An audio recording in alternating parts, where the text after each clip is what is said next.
Scientist doctor نے اس کے کان میں کہا کہ چھوڑو بھائی، اس بحث میں نہ پڑو۔ اس نے کہا کیوں نہ پڑھوں، یہی تو کنسرن ہے میرا۔ اس کے ساتھی نے کہا اس چیز میں اتنا نہ پڑھو، میں تجھے بتاتا ہوں۔ مسلمان کہتے ہیں کہ ہماری کتاب میں یہ لکھا ہوا ہے۔ وہ خود پریکٹسنگ کرسچن تھا۔ آف کورس باقی فرینچ سرجن بھی اسی طرح بولے اور کہتے ہیں مسلمان یہ دعویٰ کرتے ہیں کہ ہماری کتاب میں لکھا ہوا ہے، لہٰذا اس بحث کے چکر میں زیادہ نہ پڑھو، چھوڑ دو اس موضوع کو۔ جب اس نے یہ بات سنی تو وہ حیران ہو کر کہنے لگا کہ اگر مسلمان یہ کہتے ہیں کہ ان کی کتاب میں ہے تو مسلمانوں تک یہ بات کس نے پہنچائی؟ جب اس نے مزید تحقیقات کی تو اس کے ایک اور سرجن نے اس سے کہا کہ یہ مسلمانوں کی کتاب قرآن میں لکھا ہوا ہے۔ وہ چونک اٹھا، اس کی راتوں کی نیند خراب ہو گئی۔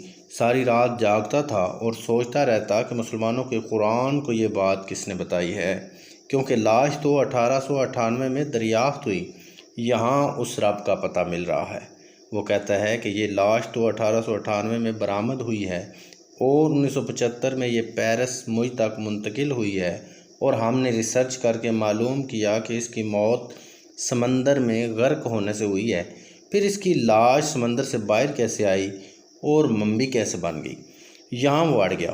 اس نے کہا موسیٰ علیہ السلام کا معاملہ ہے تو اس نے کہا تو رات لے آؤ۔ اصل تو یہ ہے کہ ایک قافلہ چلا موسیٰ علیہ السلام کی قیادت میں اور فرعون نے ان کا تعاقب کیا۔ اس کے اوپر ایک چیپٹر ہے بائبل کا، اور بائبل کے اندر کتاب ہے ایگزرونس۔ اس کتاب کا باب ہے 14۔ اس کو اس نے کھولا، چونکہ موسیٰ علیہ السلام کے زمانے کی بات ہے اور وہ تذکرہ سارا تورات میں موجود ہے۔ پہلے اس نے اس سے پہلے انجیل کھولی جو بائبل کا جدید حصہ ہے، تو انجیل خاموش ہے۔ انجیل کچھ نہیں بتاتی، چاروں کی چاروں انجیلیں کچھ نہیں بتاتی کہ اس کی لاش کا کیا بنا، بس خاموش ہیں۔ پھر وہ تورات پر آیا، تورات کی کتاب خروج چیپٹر 14 اور اس کی آیت نمبر 28 پر پہنچا۔ آیت نمبر 28 پر آیا، پھر اس نے بار بار پلٹ کر تورات کو پڑھا۔ اب میں وہی آیت پڑھ رہا ہوں۔ اس میں لکھا ہے فرعون کی پوری فوج کو سمندر کی طغیانی موجوں نے لپیٹ میں لیا۔ آخری جملے کے دو لفظ not a single one survived، یعنی موجوں نے ان کو غرق کر دیا اور ایک شخص بھی زندہ نہیں بچا، سب سمندر میں غرق ہو گئے۔ یہ ایک حوالہ ہے۔ پھر اس نے تورات کو مزید کھولا۔ اس میں ایک باب ہے سالمز، لکھنے میں PSALMS لکھتے ہیں، مگر P اور L دونوں سائلنٹ ہوتے ہیں۔ سامس یہ مناجات کا چیپٹر ہے۔ تورات میں اس مناجات کے چیپٹر کا نمبر ہے 106، اور اس کے اندر آیت نمبر 9، 10 اور 11 اس نے کھولا اور پھر پڑھا۔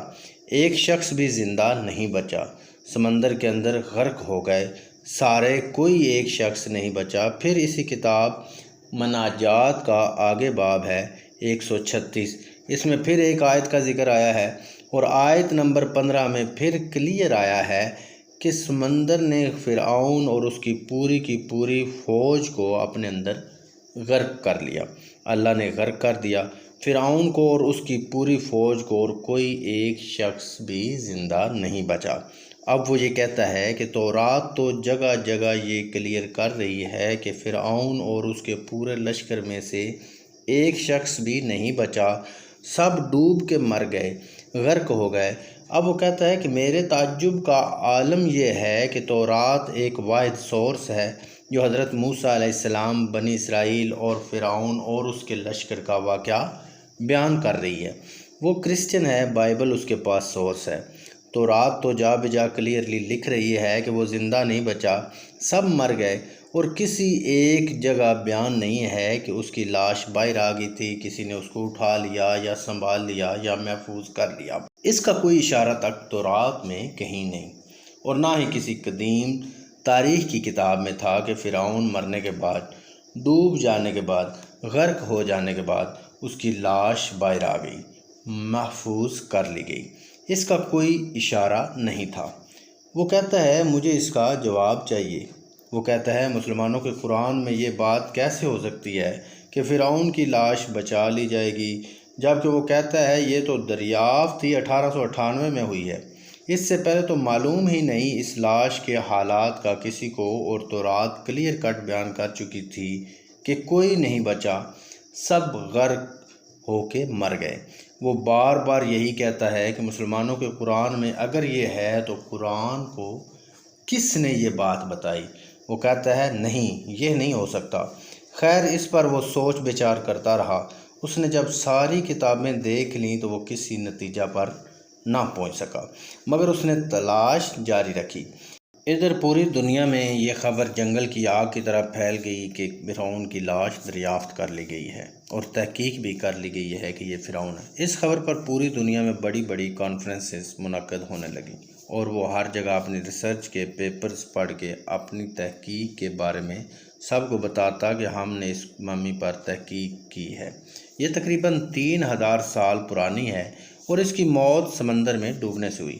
اس پر ایک کانفرنس سعودی عرب میں بھی منعقد ہوئی، ایک بہت بڑی انٹرنیشنل میڈیکل کانفرنس۔ پوری دنیا کے اسکالرز اور ڈاکٹرز اس میں آ رہے تھے۔ اس دوران اس نے پھر اپنی تحقیق کے پیپرز پڑھے۔ یہاں رک کر ایک بات کی وضاحت کر دوں، یہ بڑی امپورٹنٹ چیز ہے۔ 1975 میں یہ کتاب جو چھپی ہے، اس کی پہلی اشاعت 1975 میں ہوئی جب تحقیقات جاری تھی، اور وہ لکھتا ہے میری کتاب چھپنے تک یہ تحقیق مکمل نہیں ہوئی۔ وہ ریسرچ پہلے 10 سال سے کر رہا تھا۔ کتاب چھپ گئی۔ اس نے پھر فرانس میں بڑی بڑی انٹرنیشنل کانفرنسز میں ایک بہت بڑی خبر دی تھی کہ ایک ایسا فرعون دریافت ہو گیا ہے۔ اس کی لاش، اس کی ممی جو سمندر میں غرق ہو گیا تھا، ڈوب کے مر گیا تھا، مگر اس کی لاش دریافت ہو گئی ہے، اور ہم نے اس کی لاش پہ تحقیق کی ہے، اور یہ ثابت ہو گیا ہے کہ یہ وہی فرعون ہے، اور اسی فرعون کی لاش ہے جس کی موت سمندر میں ہوئی تھی۔ مگر یہ ہمارے پاس اس وقت فرانس میں پیرس میں ہے، بعد میں قاہرہ میں آج تک موجود ہے۔ اس پر اس نے ریسرچ پیپرز پڑھے 1976 کے زمانے میں۔ فرانس میں جگہ جگہ اس نے ریسرچ پیپرز پڑھے، چونکہ یہ ہیڈ تھا پوری ٹیم کا۔ جب اس نے اپنی ریسرچ کے ریزلٹس بیان کیے، اور یہ بات ذہن میں رکھ لیں 26 ستمبر 1975 میں یا 76 میں آئی تھی، تو جب یہ بیان کیے تو اس کی شہرت ہر طرف پھیل گئی۔ 1975 میں ریسرچ ہوئی، 76 تک جاری رہی۔ یہ اس کی پوری ریسرچ فرعون کی لاش پر تھی۔ جب یہ خبر ہر طرف پہنچ گئی تو سعودی عرب کو بھی اطلاع ہو گئی تھی، نیوز پیپرز میں چھپ گیا، ٹی وی پر خبروں میں یہ چیزیں آ گئی، پوری ورلڈ میں خبر پھیل گئی بالکل کہ ایک فرعون کی لاش دریافت ہو گئی ہے، اور ان کو یہ خبر تھی کہ فرعین مصر میں سے کسی فرعون کا سمندر میں غرق ہو کے مر جانا منقول نہیں، وہ ایک ہی فرعون تھا، صرف جو حضرت موسیٰ علیہ السلام کے لشکر کے پیچھے گیا تھا، بنی اسرائیل کے پیچھے۔ تو پوری دنیا میں یہ بات پھیلی کہ وہ فرعون جس نے حضرت موسیٰ علیہ السلام کا تعاقب کیا تھا، اور وہ سمندر میں غرق ہو کے مر گیا تھا، اور آج تک ان کو یہی خبر تھی کہ غرق ہو گیا، مر گیا، اور اس پر ریسرچ پیرس میں ہو گئی ہے، اور وہ فرانس میں اس وقت فلاں جگہ موجود ہے۔ تو یہ خبر جب پوری دنیا میں پھیلی تو سعودی عرب تک بھی پہنچ گئی۔ تو اس پر پھر سعودی عرب نے ایک انٹرنیشنل میڈیکل کانفرنس منعقد کروائی، اور کانفرنس میں جہاں پوری دنیا سے اسکالرز اور ڈاکٹرز آ رہے تھے، تو انہوں نے ڈاکٹر مورس بوکیل کو بھی دعوت دے دی، اور وہ بھی اس کانفرنس میں پہنچے۔ تب اس نے اپنا ریسرچ پیپر پڑھا۔ اب اس کا فوکس صرف ایک ہی نقطہ ہوتا تھا کہ یہ وہ فرعون ہے جو سمندر میں غرق ہو کے مر گیا تھا موسیٰ علیہ السلام کے پیچھے تعاقب کرتے ہوئے، اور اس کو کچھ لوگ ریمسیس سیکنڈ کہتے تھے، مگر اس نے تحقیق کر کے بتایا کہ ریمسیس دوم یہ خود نہیں، وہ اس کا باپ تھا، اور یہ اس کا بیٹا تھا جس کا نام مربتا تھا، اس دوم کا بیٹا، مگر ساتھ کوسچن کرتا تھا کہ یہ تو غرق ہو گیا تھا، سمندر میں ڈوب گیا تھا، تو اس کی لاش محفوظ کیسے ہو گئی، اور کس طرح یہ لاش ہم تک پہنچ گئی۔ جب اس نے یہ کوسچن اپنے اٹھائے تو اٹھاتے ہوئے وہاں سعودی عرب کے کچھ اسکالرز نے قرآن مجید اس کے سامنے رکھ دیا۔ جب قرآن مجید اس کے سامنے رکھا تو انہوں نے کہا آؤ ڈاکٹر مورس آپ کو اس کا جواب دیتے ہیں۔ تو انہوں نے سورہ یونس کھولی، اس کی آیات نمبر 90، 91، 92 کھولیں، اور ان میں پورا بیان ہے 3 آیتوں میں سے پہلی 2 آیتوں کا صرف ترجمہ پڑھ رہا ہوں، پھر اصل موضوع پر آ جاؤں گا۔ اور ہم بنی اسرائیل کو دریا کے پار لے گئے، پس فرعون اور اس کے لشکر نے سرکشی اور ظلم و تعدی سے ان کا تعاقب کیا۔ پوری سٹوری بیان کر رہا ہے قرآن یہاں تک کہ جب اسے یعنی فرعون کو ڈوبنے نے آ لیا، سمندری موجوں نے لپیٹ میں لے لیا، تو وہ کہنے لگا میں اس پر ایمان لے آیا کہ کوئی معبود نہیں سوائے اس معبود کے جس پر بنی اسرائیل ایمان لائے ہیں، اور اب میں مسلمان ہوتا ہوں۔ آیت نمبر 91 میں فرمایا، جواب دیا گیا کہ اب ایمان لاتا ہے، حالانکہ تو پہلے مسلسل نافرمانی کرتا رہا اور تو فساد بپا کرنے والوں میں سے تھا۔ یہ آیت نمبر 91 ہے۔ آیت نمبر 92 اب قرآن مجید میں فرمایا، اے فرعون، سو آج یعنی تیرے مر جانے کے بعد، سمندر میں غرق ہو جانے کے بعد، تمہاری موت کے بعد، آج ہم تیرے بے جان جسم کو، تیری لاش کو بچا لیں گے، محفوظ کر لیں گے، تاکہ تو بعد میں آنے والے لوگوں کے لیے عبرت کا نشان بن سکے۔ اور بے شک اکثر لوگ ہماری نشانیوں کو سمجھنے سے غافل ہیں۔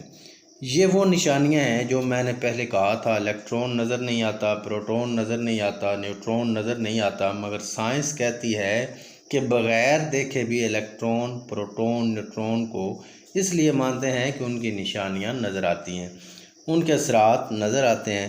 اللہ رب العزت کی قدرت کی نشانیوں میں سے ایک نشانی ہے، مگر اللہ پاک فرماتے ہیں، نشانیاں دیکھتے ہیں مگر میری نشانیوں سے میری خبر نہیں پاتے، نشانیاں میری قدرت کی دیکھتے ہیں مگر اس سے میرا پتہ نہیں پاتے، اور میری نشانیوں سے اکثر لوگ غافل رہتے ہیں۔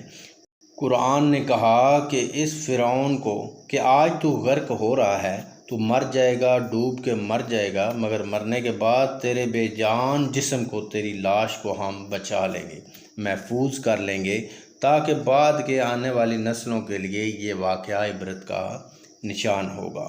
یوں ہی قرآن مجید کی یہ آیت اسے پڑھ کے سنائی گئی، دکھائی گئی، ترجمہ بتایا گیا۔ ڈاکٹر مورس اسی وقت کھڑا ہو گیا اور اپنے جذبات کو قابو میں لائے بغیر کھڑے کلمہ پڑھ کے مسلمان ہو گئے۔ اس نے کہا، مجھے قرآن مجید کی اس آیت نے خبر دی کہ اسلام سچا مذہب ہے۔ قرآن کی اس آیت نے خبر دی کہ محمد مصطفیٰ صلی اللہ علیہ وآلہ وسلم اللہ کے سچے رسول ہیں، اور خبر دی کہ یہ واقعہ کہ مرنے کے بعد اس کی لاش محفوظ ہو جائے گی، ممی بنا لی جائے گی، اور بعد کی نسلوں کے لیے نشانی ہوگی۔ یہ خبر صرف خدا نے دی، جس نے وحی کے ذریعے قرآن کو اور محمد مصطفیٰ صلی اللہ علیہ وآلہ وسلم کو آگاہ کیا۔ وہ کہتا ہے، میں اس روئے زمین پر خود گواہ ہوں، سب سے بڑا یہ تاریخ ہے، اور یہ ہو نہیں سکتا کہ قرآن سچی کتاب نہ ہو۔ اس نے 1400 سال پہلے جب خبر ہی نہیں تھی کہ وہ فرعون جو موسیٰ علیہ السلام کے تعاقب میں سمندر میں غرق ہو گیا تھا، وہ بھی محفوظ ہے، اس کی لاش کسی کو خبر نہیں تھی، باقی بھی تو فرعون تھے، ان میں سے کسی کی کوئی خبر نہیں تھی، اور ایون تورات بھی بتاتی تھی کہ زندہ نہیں بچا، سب غرق ہو گئے۔ جب قرآن نے کہا، اس کا مطلب ہے سوائے اس کے کہ اللہ نے وحی کے ذریعے اس آخری رسول صلی اللہ علیہ وسلم کو خبر دی، اور کوئی ذریعہ نہیں ہو سکتا۔ وہ کلمہ پڑھ کے مسلمان ہو گیا۔ اس کے بعد جو سوالات پیدا ہوتے ہیں، ان کا تفصیل کے ساتھ تذکرہ اگلی آنے والی قسط میں کیا جائے گا۔ ساتھ رہیے گا۔ اگر آپ ہمارے چینل پر نئے ہیں تو چینل کو سبسکرائب کریں، ویڈیو کو لائک اور شیئر ضرور کریں۔